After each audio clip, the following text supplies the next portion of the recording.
It was the week before Valentine's Day, and I was feeling optimistic about the prospects of finding someone special to celebrate it with. I had been single now for a few months, but I was ready to get back out there and find someone who I could really connect with. I decided to try my luck online and see if I could find a potential match.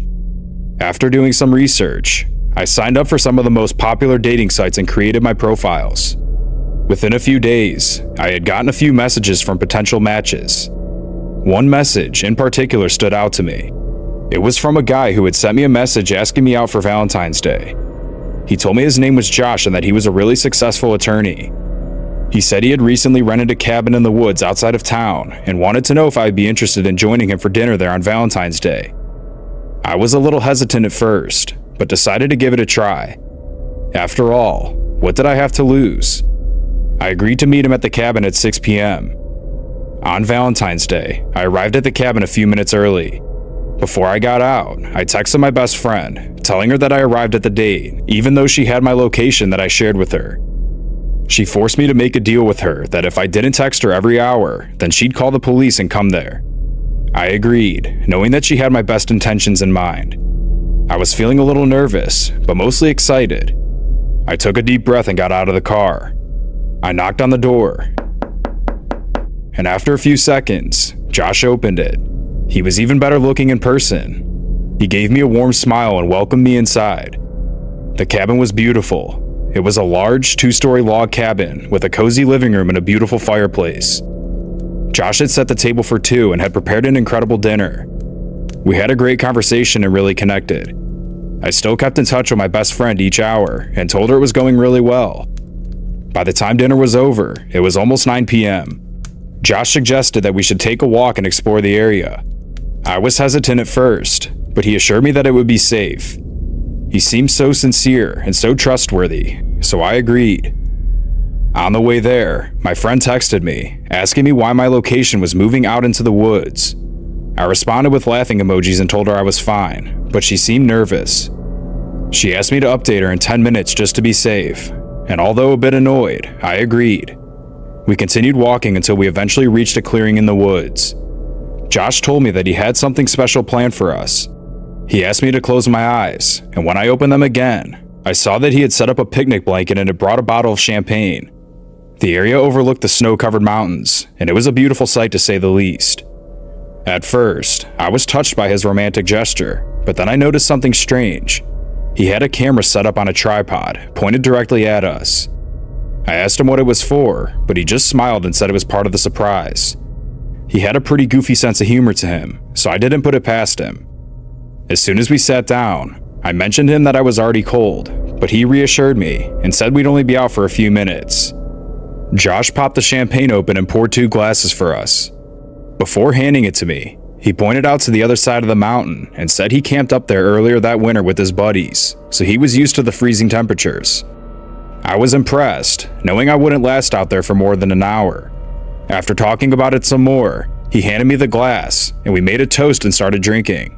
The time flew by, and before I knew it, it had already been 15 minutes past the time I was supposed to text my friend. As soon as I reached for my phone, I began to feel lightheaded, and my head started spinning in circles. I heard Josh saying something to me, but his voice sounded echoey and slurred. Before I knew it, I opened my eyes, instantly feeling a raging headache as a bright light was shining above my eyes.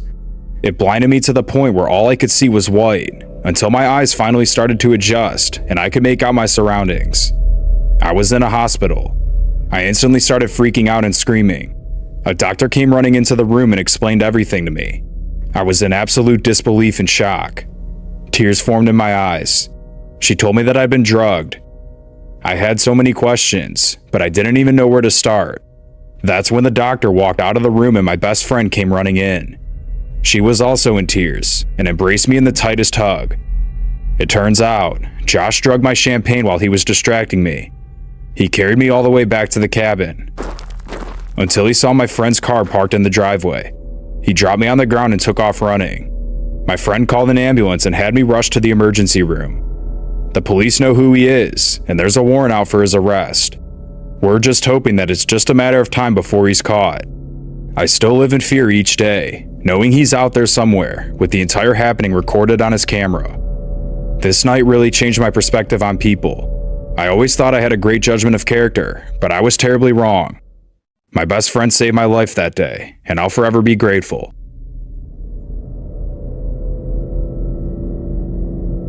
It was a typical day at the office. I had been working at this accounting firm for the past 3 years, and every day felt like a grind. I sat at my cubicle with the same paperwork I had been going over for the past hour and a half. I was exhausted, but I knew that I needed to finish this task if I wanted to get out of the office. It was Valentine's Day, and I had no plans. I was single, and had been for quite some time. I developed a bit of a crush on one of my coworkers, but I had never worked up the courage to say anything to him. I had been hoping he might make the first move, but so far he hadn't. As 5 o'clock approached, I was getting ready to call it a day when I noticed a letter sitting on my desk. I hadn't seen it there before, but it was addressed to me. I was intrigued and immediately opened it up. It was a short note that said, "Let's go out tonight, 8 p.m., I'll drive." Then, at the bottom right-hand corner of the letter was an address to his house. I was confused and a little scared. I guess it was kind of weird. It could have been anyone, but I assumed it was from my coworker, given that he was the only person I really talked to. As I drove home, I started to put the pieces of the puzzle together. He'd always go out of his way to talk to me, and he'd always compliment me at work.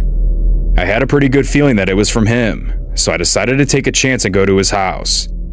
I arrived at 8 p.m. sharp and got out of my car to ring the doorbell. I waited there in suspense, excited to see my secret admirer from work. I soon heard footsteps approaching the door, until it swung wide open. It was a man I'd never seen before. He had a look of excitement on his face, as he shook my hand and introduced himself as Mason. I think he noticed the bewildered look on my face, because he quickly said that he was the janitor, and added that I've probably never seen him before. I certainly hadn't, and I instantly felt uncomfortable. Without giving much thought beforehand, I told him that I was sorry and that I had to go. That was when I noticed the look on his face. He was furious. I apologized again and quickly started walking to my car as he screamed profanities at me. I was genuinely terrified, not expecting any of this to happen. I drove back to my apartment as fast as I could, constantly looking behind me to make sure he wasn't following me. Once I was confident enough that he wasn't, I turned into my complex and parked. Once I got inside, I had a sick feeling in my stomach that lasted the entire night. The way he reacted when I left his house scared me to death, and I knew I'd be in danger if he really worked in my office building.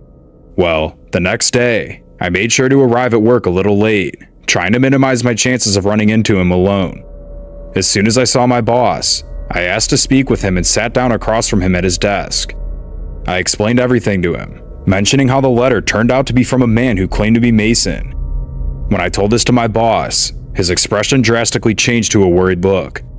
He told me that he was hired yesterday and immediately fired on the first day of the job. He was in desperate need of another janitor because the previous one had recently quit, so he hired Mason. He realized that he fabricated his resume when the background check came back. It wasn't good. Mason had 3 ongoing criminal trials. 2 were for assault on women, and the 3rd was for armed robbery. When I heard that, I lost all composure and broke down crying.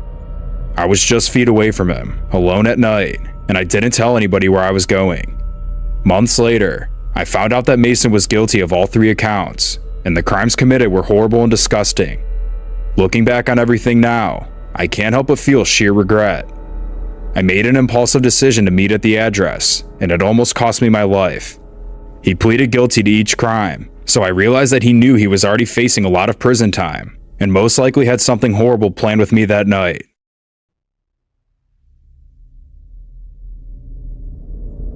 I used to love Valentine's Day. It's a day that's dedicated to celebrating love and happiness. In the past, I've normally spent the day out with my friends, going out to restaurants and exchanging gifts. But this year was different. I had found someone special, or at least I thought. His name was Zach. We started talking on Instagram when he sent me a nice message.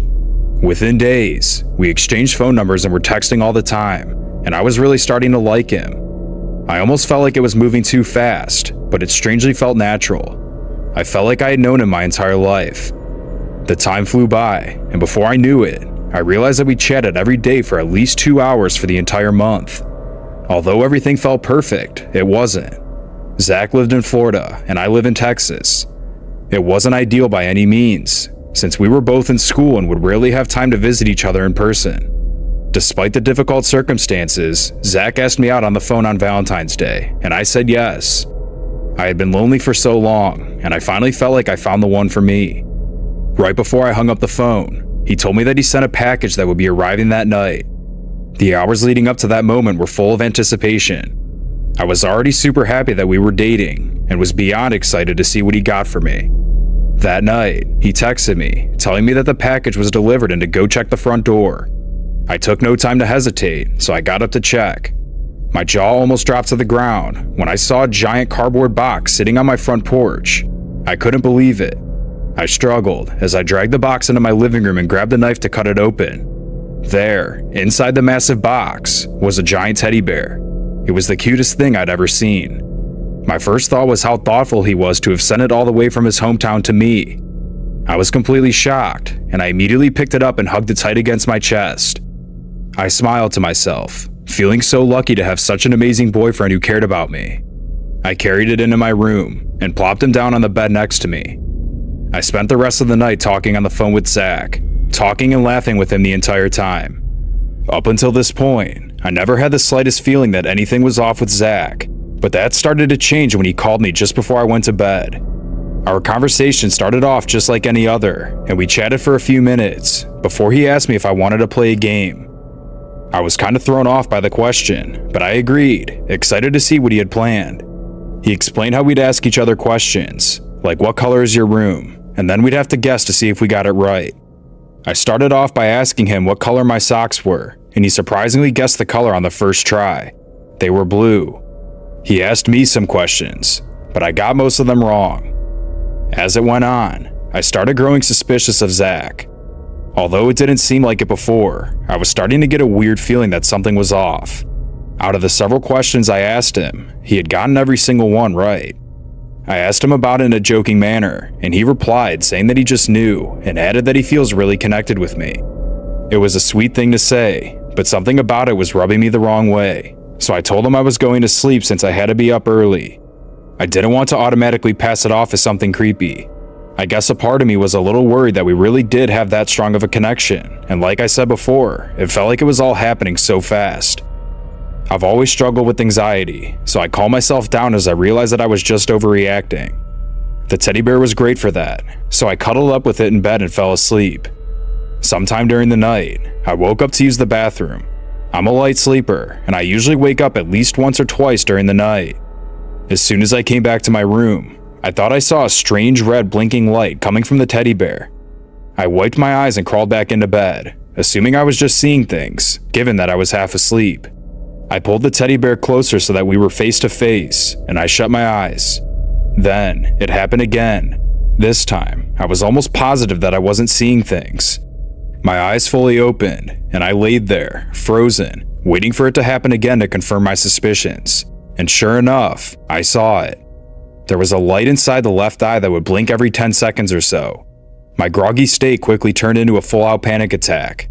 I ran out of my room and straight into the kitchen, where I grabbed the knife and began cutting into it. I was desperately hoping for it to be some sort of misunderstanding, until I cut through the fabric beneath the eye. It was a camera. I screamed, almost falling back into the kitchen table behind me. My mind was racing, and my heart felt like it was going to explode. Without even thinking, I grabbed the camera and threw it in the sink, and started soaking it underwater. I truly had no idea what to do, so I called my best friend. She wasn't happy that I woke her up, but she quickly realized the situation I was in and told me that she'd be heading over right away.